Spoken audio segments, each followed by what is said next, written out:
เอาพ่อแม่พี่น้องเลยเนาะกับทักทายสบายดีพ่อแม่พี่น้องเบอร์สุขุสู่คนพี่น้องเลยเพราะว่าอยู่ในและก็ต่างประเทศพี่น้องเลยก็ยินดีต้อนรับเข้าสู่ช่องบ่อเตียงทองชาแนลคือเก่าเนาะพี่น้องเนาะวันนี้ก็มาพบมาพ่อกันตอนดึกๆดื่นๆพี่น้องเลยเวลา5 ทุ่มหรือว่า11 โมงกลางคืนนั่นแหละตอนนี้เนาะบ่อเตียงก็โอ้ทางบ้านโทรมาบอกว่าตูเมพี่น้องเจ็บท้องบอลี่พาไปห้องหมออยู่นี่แหละตอนนี้ก็เลยว่านอนบ่หลับบาดนี่พี่น้องเนาะนอนบ่หลับเลยมีแต่พังเบิ่งแต่ว่าตูเมเพิ่นบ่ไข้ก็บื้นนี่สิได้เดินทางกลับแหละพี่น้องเนาะเวียกงานก็ยังค้างคาหลายอยู่พี่น้องแต่ว่าเราก็ต้องเบิ่งเมย์ก่อนเมย์สำคัญที่สุดนะพี่น้องเนาะเพราะว่ามาได้ประมาณสักอาทิตย์ปลายๆแล้วแหละพอตอนมาแล้วก็โอเคอยู่พี่น้องมีแต่ว่าพังเบิ่งเดี๋ยวใดๆก็จังว่ากันเนาะแต่ว่ารอบนี้เราเจ็บท้องนะเรากระเพาะขึ้นนั่นแหละเพราะว่าเราเป็นกระเพาะลำไส้เน่นหน้าอกวันนี้พาไปห้องหมอถ้าว่าหมอซักยาเข้าน้ำยาให้มันลงแล้วก็โอเคพี่น้องเลยเนาะเมื่อยบ่เตียงก็ได้น้องเลยเนาะจักสิรักษาเพิ่นนั่นใดจักสิปัวนั่นใดตูเมก็ได้พี่น้องเลยมีตัวเนี้ยบื้นเดี๋ยวจังสิแจ้งเพิ่มเติมเนาะแต่นั่นใดก็ได้พี่น้องเลยมิดพอดีบ่เตียงมาห้องมันนี่ก็มาลิ้นโทรศัพท์พี่น้องเนาะแล้วก็มาอ่านคอมเมนต์ต่างๆพี่น้องก็ไปสะดุดคอมเมนต์ก็บางคอมเมนต์นะพี่น้องเนาะแต่บ่เตียงก็บ่ได้ค่อยใส่ใจไปไหนดอกแต่อยากมาอธิบายให้ฟังมื้อนี้ได้อัดคลิปแล้วก็สิมาเล่าให้ฟังว่าสิ่งที่เพิ่นคอมเมนต์เนี่ยมันเป็นหยังจังเป็นแบบนี้คือเฮ็ดแบบนี้ต้องเฮ็ดแบบนี้นะบ่เตียงเห็นแต่ดนนั่นแหละแต่ว่าบ่ได้มีเวลาตอบนะมื้อนี้ก็บ่เตียงสิมาเว้าประเด็นนี้เรื่องนี้อย่างเดียวเลยประเด็นหลักๆเลยที่อยากมาเว้าพอดีทางสาวใบเฟิร์นโทรบอกว่าตูเมย์ไปห้องหมอก็ได้นอนบ่หลับก็เลยสิมานั่งอัดคลิปพี่น้องเลยเนาะชี้แจงเรื่องนี้แหละเรื่องที่มีคนคอมเมนต์เนาะบ่ฮู้ว่าแม่น FC เฮาหรือบ่เพิ่นจะปั่นป่วนแต่ว่าเห็นเพิ่นคอมเมนต์ตะโดนนั่นแหละบางช่องก็คอมเมนต์ช่องอื่นแน่แล้วก็นำช่องบ่เตียงก็มีบางส่วนนะคือยกตัวอย่างเพิ่นเคยคอมเมนต์ว่ายกตัวอย่างไปถ่ายผู้สาวเนาะอาจจะบ่แม่นบ่เตียงสักทีเดียวหรอกก็มีคอมเมนต์ในทีมงานเนี่ยหลายคนเนี่ยเพิ่นก็ว่าคือบ่ไปถ่ายคนเฒ่าแน่คือบ่ไปซอยคนเฒ่าบ่ไปซอยเด็กน้อยแน่เนาะแล้วก็นกตัวอย่างคือบ่เตียงมาถ่ายบ่ตูนก็ต้องบองแบบนี้และอยู่หลายมื้อแหละ 3-4 มื้อแหละเป็นหยังคือบ่ไปถ่ายคนทุกข์คนยากเป็นหยังคือมาช่วยแต่ทีมงานเจ้าของและถ่ายแต่เดิมๆทั้งที่เขามีอยู่แต่ก็อยากช่วยเขาอย่างประมาณนี้นะพี่น้องประเด็นหลักๆประมาณนี้เป็นยังต้องช่วยเขาคนทุกข์คนยากบ่อึดคนเฒ่าเด็กน้อยคนที่บ่มีจะกินยังมีหลายคือเดี๋ยวบ่เตียงสิเล่าให้ฟังแบบคร่าวๆก็ได้เพราะว่าเล่าแบบละเอียดมันก็สิยาวเกินไปพี่น้อง คือในการถ่ายคลิปนี่เฮาก็บ่ได้เลือกว่าต้องถ่ายคนเฒ่าคนหนุ่มคนใดคนนั่นคนนี้ที่หลักๆนี่เฮาก็อยากช่วยเนาะอยากช่วยเหลือเบิดทุกคนที่ลำบาก ที่ลักๆนั่นเฮาก็อยากซอยเด็กน้อยกับผู้เฒ่าเจตนาของบ่เตียงเนี่ยอยากซอยเด็กน้อยกับผู้เฒ่าคือเป็นผู้ที่เป็นตาอีดูอีตนสงสารที่สุดเด็กน้อยผู้เฒ่าแล้วก็คนพิการแต่ว่ายกตัวอย่างคือเว้าส่วนตัวบ่เตียงก่อนเด้อบ่ได้เว้าคนอื่นก็เป็นคือกันแต่ว่าหากบางคนหรือว่าในทีมงานบ่เตียงเพิ่นอาจจะบ่กล้าเว้าแต่บ่เตียงนี่เป็นคนตรงเว้าตรงๆเลยพ่อแม่พี่น้องนี่เนาะบ่เตียงโคตรอีตนโคตรสงสารเด็กน้อยกำพร้าหรือผู้เฒ่าที่ย่างบ่ได้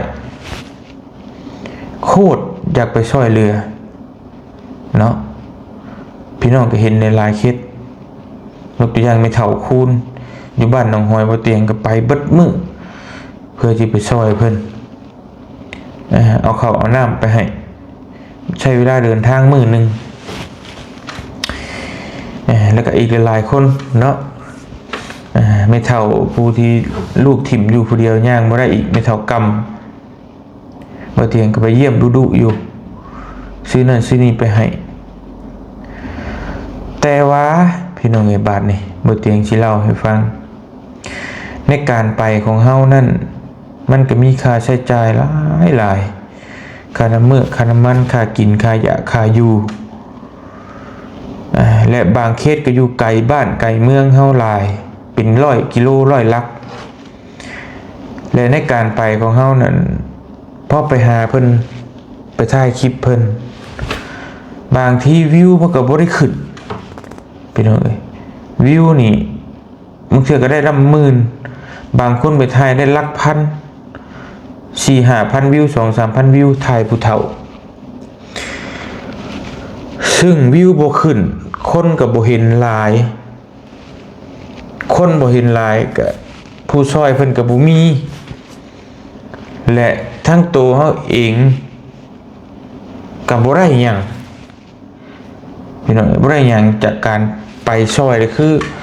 ว่าง่ายคือเฮาก็คือบ่เตียงเองนี่ก็บ่ได้หวังที่ว่าต้องให้ได้หยังมากมายแต่ว่าคนเฮาน่ะมันอยู่ได้เพราะวิวเนาะบ่เตียงกล้าเว้าเต็มปากเลยเพราะว่า คนเฮ็ด YouTube นี่หลายคนเนี่ยเลิกไปเพราะวิวไปบ่ได้ไปบ่รอดเนาะบัดนี้ยกตัวอย่างสมมุติว่าเฮาไปถ่ายบางคนเนี่ยไปถ่ายแต่ผู้สาวเป็นหยังที่เห็นหลายๆช่องเพิ่นไปถ่ายแต่ผู้สาวคือคนมักเบิ่งคนมักเบิ่งน่ะวิวเพิ่นก็ขึ้นเพิ่นก็พอได้เงินแล้วมันก็มีกำลังใจไปต่อแล้วไปถ่ายคนเฒ่าถ่ายเด็กน้อยบางคนก็บ่ขึ้นนะแต่ว่าเด็กน้อยเนี่ยอาจจะพอมีคนเบิ่งแต่ผู้เฒ่านี่ถ่ายไผก็บ่ขึ้นถ้าคนบ่อยากซอยดีนี่แทบสิบ่เห็นพี่น้องเบิ่งรถแล้ววิวมันบ่ขึ้นแหละยกตัวอย่างเดือนนึงไปถ่ายแต่ผู้เฒ่าวิวบ่ขึ้นเลยคนก็บ่ซอยบ่มีฮอดคนซอยบัดนี้ค่าน้ำมันค่ากินค่ายาค่าทุกอย่างเฮายกตัวอย่างคือบ่เตียงนี่สิ้นเดือนมันก็ต้องจ่ายค่าโน่นค่านี่คือน้องเมฆไปนำก็ต้องเฮาก็ต้องจ้างทุกเดือนวิวสิขึ้นบ่ขึ้นก็บ่ได้เกี่ยวเฮาก็ให้เพิ่นซ้ำเก่าตลอดบ่เตียงจ้างน้องเมฆในเดือนละ 20,000 บาทแต่สมมุติว่าเฮาไปถ่ายแต่ผู้เฒ่าถ่ายแต่วิวบ่ขึ้นนะพี่น้องเนาะถ่ายเด็กน้อยหรือว่ามันวิวบ่ขึ้นเฮายังดันไปอยู่ดันทุลังไปอยู่นี่สมมุติยกตัวอย่างสิ้นเดือนมาบ่เตียงได้เดือนนึง 30,000 เงินเดือนให้น้องเมฆ 20,000 ค่าเติมน้ำมันนี่บ่คุ้มค่ากินนี่บ่คุ้มเหลือ10,000 บาทพี่น้องว่าสิกินได้บ่เดือนนึงบ่เตียงเติมน้ำมันก็ยังบ่พอบัดนี้เฮาต้องคนควายหาเพื่อความอยู่รอดพี่น้องเนาะนี่คือชีวิตเป็นจริงของ YouTube เลยตัวใดมันวิวขึ้นเฮาก็คนควายหา และก็เพื่อสิเอาเงินดาวนั้นสมมุติว่าเ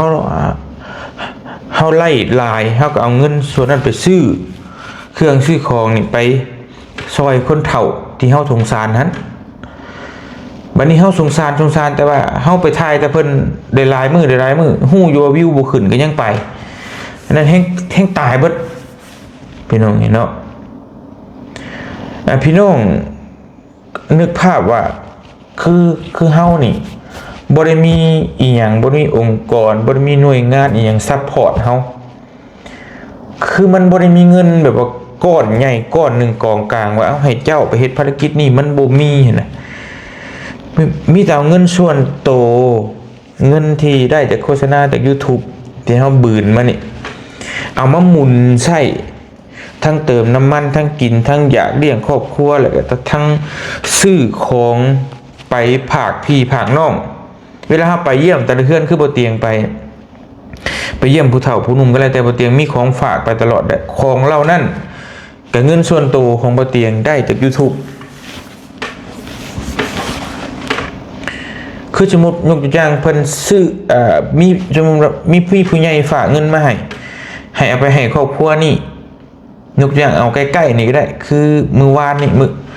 บ่เตียงเอาที่นอนกับตู้เสื้อผ้าไปให้น้องบองกับบ่ตูนคือแม่เพิ่นฝากเงินมาให้500เหรียญประมาณ10 ล้านบ่เตียงซื้อตู้เสื้อผ้าอันใส่เสื้อผ้าซื้อที่นอน5 ล้านยังเหลือเงิน5 ล้านแล้วก็มอบให้เพิ่นเบิดเลยเนาะคือเงินเพิ่นฝากมาให้เฮาก็ให้เพิ่นเบิดเลยแต่ว่าการกินกันอย่าซื้อเติมน้ำมันนี่เฮาใช้ไปเองแล้วมีนำซ้ำบ่เตียงซื้อหมังโมกับข้าวปุ้นเครื่องกินเครื่องอยากไปฝากคนอีกนั่นเงินส่วนตัวอีกได้บ่ได้เกี่ยวกันเลยพี่น้องเนาะแล้วยกตัวอย่างคือสมมุติว่ามีคนฝากมาเงิน1,000 บาทไปให้น้องนั่นน้องนี่เฮาเอาเงิน1,000 บาทไปให้เพิ่นเต็มจำนวนเนาะแล้วบัญชีเอาเงิน1,000 บาทซื้อไปให้ก็บ่ได้เฮาก็ต้องมีของฝากของต้อนและหนึ่งในหันคือระยะทางถ้าสมมุติว่ามันไกล7-80 ลัก7-80 กิโล100 โลเฮาก็ต้องไปเฮาบ่ได้ปฏิเสธเพิ่นว่ามันไกลบ่ไปเฮาบ่เคยแต่เงินเติมน้ำมันตัวนั้นน่ะเฮาเอาเงินมาจะใช้บาทมันบ่มีกองกลางมีแต่เงินส่วนตัวเฮาล้วนๆเติมไปกินยาคือบ่เตียงนี่ก็ต้องกิน2 คนน้องเมฆมาอยู่ห้องบ่สิก็ต้องเช่าห้องเนาะคือทั้งทุกอย่างแล้วบัดนี้เฮาต้องดิ้นรนเฮ็ดแนวใดได้เฮาสิได้เงินเสียกุ้มเสียสิ้นเดือนนะตอนนี้สู่ชนสิให้มันพ้นเดือนให้มันหมุนเงินให้มันอยู่รอดนะเพื่อความอยู่รอดนะพี่น้องเอ้ยถ้ามีเงินกองกลางช่วงเดือนนี้มีเงินกองกลางให้มา100 ล้านกีบหรือเท่านั้นเท่านี้หรือเดือนละ100,000 บาท 2-300,000 บาทให้เจ้าไปหมุนไส้ไปเติมน้ำมันแบบนั้นเฮาก็บ่ซีเรียสได้เนาะผู้ใดจะให้เฮาไปทายอยู่ไกลเฮาก็ไปชำใดเฮาไปได้เบิดแต่ว่านี้เฮาก็ต้องไต่ตรองคิดทบทวนเบิ่งว่ามันสิได้คุ้มค่าเพราะแต่ละมื้อเฮาต้องคิดไล่ทุกมื้อเจ้าวิวสิขึ้นหรือบ่ขึ้นสิได้หรือบ่ได้ค่าใช้จ่ายเจ้าคือเก่าทุกมื้อตัวนี้แหละมันหนักที่ว่าเห็นบอกในทีมงานอยู่สวรรค์เขตจึงไปเช่าบ้านเป็นหลังนอนอยู่มันบ่ไหวดิบ่มีไผดอกอยากไปอยู่แบบร่วมกันแบบนั้นมันก็บ่ได้มีความสงบบ่ได้มีความเป็นส่วนตัวแต่ก็มันบ่มีทางเลือกพอเตียงเห็นคอมเมนต์ในไลน์ก็ไปถ่ายแต่ผู้สาวเฮกันไปถ่ายก็เข้าใจเขาบ่เตียงเข้าใจแต่ว่าไผก็บ่อยากเว้าคือมันวิวตัวใดมันขึ้นมันพอได้เขาก็ไปถ่ายอย่างน้อยก็พอได้เงินมาเติมน้ำมันกินอย่างซุมื้อนะพี่น้องเอ้ยเนาะแต่ว่าท่านอยู่บ่รอดเด้มันบืนดีๆแล้วนะ YouTube ปัจจุบันนี้มันบ่ได้คือสมัยก่อนว่าถ่ายหยังก็ได้ไปถ่ายหยังวิวก็ขึ้นไปถ่ายหยังก็ได้100,000 วิว 2-3 แสนวิว คือแต่ก่อนบ่เตียงไปถ่ายเด็กน้อยหาบหน่อไม้ไปขายซื่อไปซื้อซอยเพิ่นก็ได้เดือนอันคลิปหนึงแสน 2-3 แสนวิวมันก็อยู่ได้ แต่นี่10,000วิวบางอันก็ 20,000ตกมาหลักพันก็มี แล้วพวกนี้เขาต้องคนคอยหาว่าเฮ็ดแนวใดคืออยากซอยคนนำแต่ว่าอยากให้วิวขึ้นนำหั่นน่ะเนาะเฮาก็ต้องเพื่อความอยู่รอดพร้อมนะเฮาเฮ็ดแนวใดประมาณนั้นพี่น้องเอ้ยคือยกตัวอย่างบ่ตูนน้องบองนี่ก็บ่เตียงบ่แม่นสิถ่ายแต่บ่ตูนน้องบองพี่น้องก็เห็นว่าถ่ายหลายว่าจะเป็นน้องสายฝนว่าสิเป็นน้องอีหยังอันรถเพมื้อนั้นก็แต่ว่าเพิ่นถ่ายก็บ่มีคนซอยคือน้องน้ำฝนนี่ก็น้องน้ำฝนก็ถ่ายแต่บ่มีคนซอยและจักเฮาสิเฮ็ดจังได๋ประเด็นมันนั่นน่ะ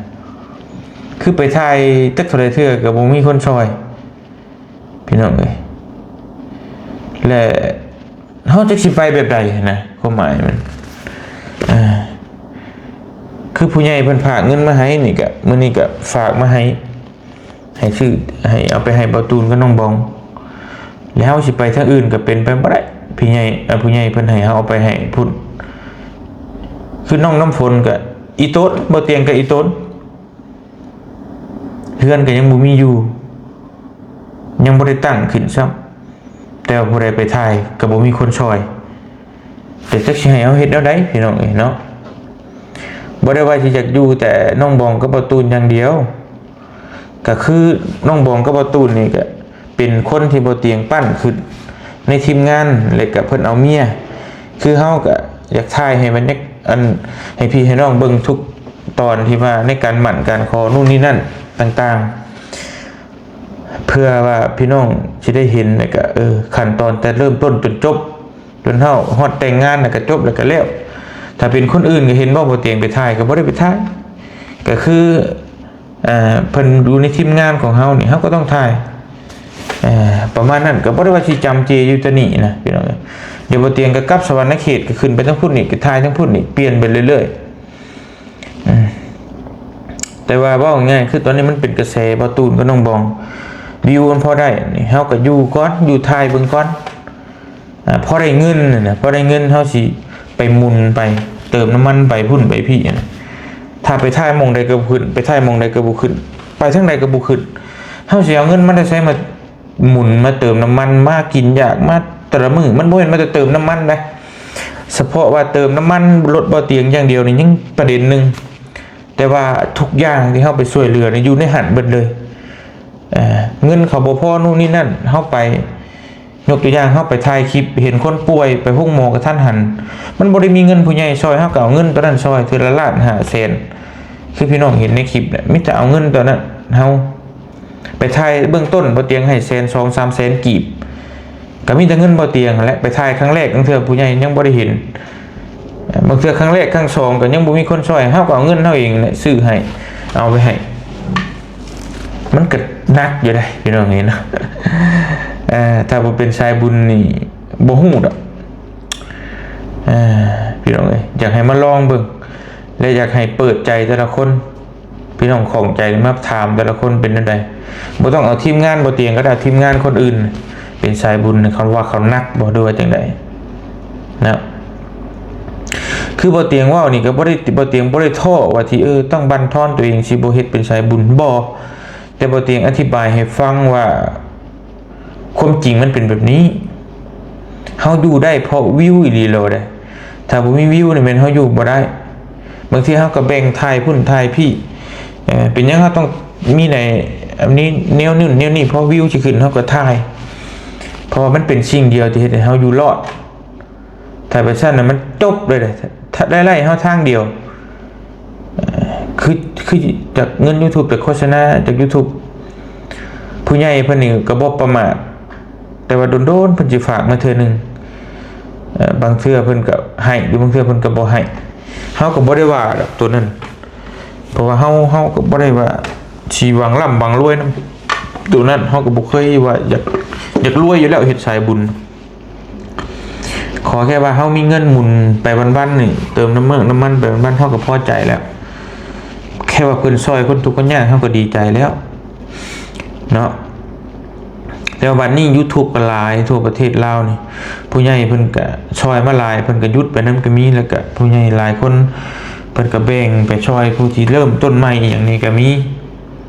บัดเฮาคือช่องใหญ่ๆที่เพิ่นคิดว่าเฮายืนได้แล้วเพิ่นก็ฝากไปให้คนอื่นที่กำลังตั้งโตเฮาก็มีแต่เอาวิวเฮานี่แบบสู่เอาเลยพี่น้องเนาะเงินกินเงินอยากก็เอาวิวเฮานี่หลายผู้หลายคนก็คือกันในทีมงานมีแต่หาวิวเพื่อว่าให้อยู่รอดเนาะอันนี้บ่เตียงเห็นหลายผู้หลายคนแหละว่าเห็นคอมเมนต์นะก็บ่ได้มีเวลาตอบดอกเพราะว่าเฮ็ดตอบพิมพ์ไปในเพิ่นก็บ่เข้าใจดอกเฮาต้องเว้าอัดคลิปเอาถึงสิเข้าใจเนาะบ่แม่นว่าบ่มีไผบ่อยากถ่ายคนทุกข์คนยากนี่บ่เตียงอยากซอยเบิดแต่บางคนเฮาไปถ่าย2เทื่อ3เทื่อก็บ่มีคนซอยก็เที่ยวไปถึงเติมน้ำมันก็มีแต่เงินเฮามันก็บ่ไหวเลยพี่น้องไป4เทื่อ5เทื่อก็บ่มีคนซอยหยังเลยก็ท้อบัดมันก็เบิดกำลังที่เฮาจะไปสมมุติเฮาไป4มื้อ5มื้อตลอดคนซอยบ่มีวิวก็บ่ขึ้นบัดเติมน้ำมันก็เฮาเติมไปคือเก่ากินยาเฮาต้องกินคือเก่ายิ่งของมื้อนี้แฮงน้ำมันแพงขึ้นเพิ่มขึ้นจักเท่าตัวพี่น้องเอ้ยแฮงจักสิอยู่แบบใดบัดนี้นะเนาะอันนี้ก็ฝากถึงพี่น้องว่าที่มักเว้านะก็อยากให้เห็นใจกันนิดจักหน่อยคือทาง YouTube เฮานี่ลำบากพอแฮงละดิ้นรนเพื่อเอาตัวรอดเนาะเพื่อที่ให้มันอยู่ในวงการนี้ได้โดนที่สุดนะเพราะว่าเมื่อใดเมื่อหนึ่งที่เฮาบ่ได้วิวบ่ขึ้นเลยเงินบ่ได้เงินจากโฆษณาจาก YouTube เลยได้น้อยเดียวเฮาก็ไปบ่ได้เฮาไปบ่ได้ก็อุดมการณ์ที่เฮาใฝ่ฝันว่าเฮาอยากเป็นอยากช่วยผู้ช่วยคนมันก็ไปต่อบ่ได้เด้พอเฮาได้เงินมาก็เลี้ยงครอบครัวเฮาใช้ตัวนี้เงินจากโฆษณานี่เลี้ยงครอบครัวนำแล้วก็ช่วยพี่น้องนำบ่เตียงนี้ได้เงินเดือน YouTube บักได้หลายแต่ว่าแทบสิบ่มีเงินเก็บที่ผ่านมาบ่เตียงก็ยอมรับบ่เตียงพอได้แต่เงินเก็บบ่มีพี่น้องเบิ่งรายจ่ายบ่เตียงใส่ไปเลยเพราะว่าเฮามักในงานด้านนี้แต่ว่าในความมักนั่นถ้าว่ามันบ่มีเงินที่จะมาซัพพอร์ตเฮาไปต่อเฮาก็ไปบ่ได้เลยมักอยู่แต่ว่ายกตัวอย่างมักสุดๆเงินเติมน้ำมันบ่มีเงินกินข้าวเงินเช่าห้องบ่มีเฮาสิไปแบบใดเพราะเฮาอาศัยวิวอย่างเดียวนะเฮาต้องหาคนควายหาซอยเขานำน่ะก็วิวต้องขึ้นนำเฮาเฮ็ดแบบใดเฮาเพื่อความอยู่รอดนะพี่น้องบ่มีไผหรอกสิว่าบ่อยากดิ้นรนแบบว่าอยากไผก็อยากบ่เตียงว่าส่วนหลายนี่ไผก็อยากมักสบายนั่นแหละมักสบายนอนอยู่บ้านสบายแต่สำหรับตัวบ่เตียงเองก็บ่ได้อยากนอนอยู่ซื่อๆหรอกอยากไปซอยผู้ซอยคนอยู่ซื่อบ่เป็นแต่ว่าในการไปนั่นมันก็ต้องมีเงินเอาว่าง่ายๆเนาะถ้าเฮาบ่มีเงินเฮาก็ไปบ่ได้รถเพเทื่อนึงแปลงเทื่อละ10ล้านเทื่อละ7-8ล้านเป็นเงินไทยก็เทื่อละหมื่นกว่าบาท 20,000 บาทก็มีแต่เงิน YouTube นี่แหละพี่น้องเงิน YouTube เงินโฆษณานี่แหละเดือนไหนเฮาได้เนี่ยเฮาก็เก็บไว้เดือนไหนบ่ได้ก็ยืมเขาก่อนก็มีแบบนี้ได้เฮาต้องเตรียมหลายอย่างหลายแนวนะซึ่งมันลำบากใจคือกันทาง YouTube ก็บ่เตียงเชื่อว่าหลายคนก็เป็นแบบนี้หลายแต่เขาก็บ่กล้าว่าซื่อพี่น้องเนาะผะอืดผะอมบางคนได้เดือนละ100 เหรียญ200 เหรียญพี่น้องคิดเบิ่งเดือนละ 2-3,000 บาท 2-3,000 บาทนี่เฮาเติมน้ำมันไปเช่าห้องคืนละ300ถามว่า310คืนก็ 3,000 ได้เดือนละ100 เหรียญ200 เหรียญเติมน้ำมันกินยาครอบครัวได้ให้บ่พอบ่ได้ง่ายเลยพี่น้องเนาะเฮาต้องบืนดีรอน่ะ คือผืดพระอมนะพี่น้องบ่ง่ายเนาะก็อยากให้พี่น้องเข้าใจส่วนนี้นำว่าบ่แม่นเฮาบ่อยากซอยอยากซอยเบิดผู้ใดก็แต่เฮาต้องเบิ่งความเป็นจริงนะว่ามันเฮาก็ต้องหมุนไปจนกว่าสิอยู่รอดนั่นแหละยกตัวอย่างเฮาฮู้ว่าวิวคนนี้บ่ขึ้นจนอยู่แต่วิวบ่ขึ้นเฮาก็โดนๆไปเทื่อเฮาก็ไปหาคนที่วิวขึ้นก่อนไปดุนี่คือพี่น้องเห็นน่ะเพื่อสิเอาเงินเรานั่นน่ะมันหมุนเข้ามาแหละเฮาจังสิมีเงินเนี่ยจังสิไปหาเขาอีกแต่ก็จังสิมีเงินซื้อของฝากของต้อนไปให้เขาถ้าฮู้ว่าวิวบ่ขึ้นก็ยังไปแหละเงินที่ซื้อของไปฝากเขาก็ยังบ่มีนะเงินเติมน้ำมันสิไปหาเขาก็บ่มีบัดนี้แห่งกิดลงสั่นมันก็จบเฮกันพอดีพี่น้องนั่นแหละก็อยากให้เข้าใจในการทำงานของเฮานะว่าเฮาบ่ได้เลือกที่ฮักมักที่ชังเนาะคือมันเป็นแบบนี้ความเป็นจริงถ้าไปทายอยู่หม่องใดวิวก็ขึ้นเบิดน่ะมันก็บ่ยากดอกเฮาก็บ่คิดยากพี่น้องแนะนำให้ไปใช้ก็ได้แต่ว่านี่สมมุติว่าไป100 กิโลไปถ่ายได้5,000 วิว5,000 วิวนี่ก็ได้ประมาณ 4-5 เหรียญนึงเลย5 เหรียญมันได้เท่าไหร่พี่น้องยกตัวอย่าง10,000 วิวอ่ะยกตัวอย่าง10,000 วิวคือของคลิปบ่เตียงมีแต่หลักหมื่นขึ้น10,000 วิวนี่ได้ประมาณ10 เหรียญ10 เหรียญในเงินกีบเท่ากับประมาณ 200,000 กีบเงินไทยก็ประมาณ300 บาทนกตัวอย่างเข้าไป100 กิโลขับรถไป100 กิโลได้เงิน300 บาทเติมน้ำมันเป็นพันชื่อของกินของอยากไปให้เขาอีกแล้วบัดเฮาสิไปต่อได้บ่พี่น้องคิดว่าถ้าสมมุติว่าไปจะแบบนี้ให้คิดภาพเบิ่งว่าเฮาสิไปต่อได้บ่สิ้นเดือนมาบ่มีเงินเติมน้ำมันบัดนี้เฮาสิเอาไปตัวได้ผลักดันไปต่อประมาณนั้นนะพี่น้องก็อยากให้เข้าใจนำกันเนาะบ่แม่นว่าเฮาจะคิดเลือกที่จะบ่นไปถ่ายนะเฮาบ่เคยเลือกดอกแต่ว่ามันเป็นแบบนี้อีหลีเพื่อความอยู่รอดของเฮาก็ต้องคิดว่าสิไปถ่ายหม่องใดสิเอาแบบใดสิเพื่อความอยู่รอดเพื่อความอยู่รอดของเฮากับเพื่อความอยู่รอดของคนพี่น้องคนทุกข์คนยากคือกันถ้าเฮาไปบ่รอดพี่น้องคนทุกข์คนยากก็คือสิบ่ได้รับการช่วยเหลือนะเฮาก็ต้องเอาตัวเองให้รอดให้ได้ช่วยคนไปหลายปีบัดนี้มันก็ผลพ่วงไปแบบนั้นแหละพี่น้องเฮาหยุดมื้อนี้สมมุติว่าเฮาบ่เตียงหยุดเบิดทั้งทีมงานพี่น้องก็คิดเบิ่งยังสิมีหลายชีวิตที่ว่ายังบ่ได้รับการช่วยเหลือเพราะฉะนั้นเฮาก็ต้องคิดทุกที่ทุกทางที่เฮาจะไปต่อได้ประมาณนั้นพี่น้องก็จะให้เข้าใจนํกันนะพี่น้องเนาะมีแต่ว่าบ่เตียงก็สิขอตัวไปรับไปนอนก่อนเดี๋ยวสิโทรถามมึงตู้เมย์ก่อนได้ก็จังว่ากันมีแต่แบบนั้นแหละพี่น้องที่บ่เตียงอธิบายฟังคือมันบ่จักสิเว้าได้ใดอีหลีมันบ่อยากเว้าอธิบายอีหยังดอกแต่ว่าบางคนก็บ่เข้าใจก็เลยมาอธิบายให้ฟังพี่น้องเอ้ยเนาะอันนี้ก็บ่ได้แม่นว่ากดดันอีหยังแต่ว่าเฮาก็อยากอธิบายเพราะว่าบางคนก็บ่เข้าใจจุดๆนี้อีหลีที่เพิ่นเว้าเข้าใจบ่หรือบ่เข้าใจเฮาก็บ่ฮู้แต่ว่าเพิ่นอยากเว้าบ่รู้ว่าจังได๋เฮาก็บ่ฮู้แต่เฮาสิอธิบายให้ฟังถ้าเข้าใจบ่เข้าใจเฮาก็บ่ฮู้เนาะขอตัวไปนอนก่อนอยู่ดีมีแฮงบัดทุกคนสบายดีเด้อขอบคุณใจพี่น้องที่ยังติดตามและให้กำลังใจบ่เตียงโดยตลอดมาพี่น้องอยู่ดีมีแฮง